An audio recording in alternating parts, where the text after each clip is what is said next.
సురేష్ అనే వ్యక్తి హైదరాబాద్ నుంచి గుంతకల్ వెళ్తున్నాను. నేను యాక్చువల్లీ గుంతకల్ వెళ్తున్నా అని 4:20 మొన్న రూమ్ తీసుకున్నాడు. రూమ్ తీసుకున్న తర్వాత ఏమైందంటే ఇంకా లోపలికి వెళ్ళే వ్యక్తి మళ్ళీ బయటికి రాలేదు. తర్వాత ఆయన లోపలికి వెళ్ళేది పురుగు మందు తాగినట్టు వాళ్ళ ఫ్యామిలీకి ఒకసారి మెసేజ్ పెట్టినట్టు లొకేషన్ పంపించింది.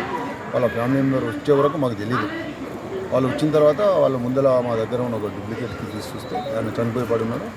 తర్వాత ఎవరు లోపలికి వెళ్ళలేదు. మేము కూడా లోకల్ పోలీస్ వాళ్ళకి ఇన్ఫార్మ్ చేస్తే లోకల్ పోలీస్ వాళ్ళు వచ్చి డూప్లికేట్ కీ ద్వారా వాళ్ళని తీసి వాళ్ళ ఫ్యామిలీ మెంబర్స్ ముందర అతను తీసుకెళ్ళడం జరిగింది. పంచనామా చేసి అతను తీసుకెళ్ళడం జరిగింది. కేసు అయ్యి. For more videos like this, subscribe Big TV channel.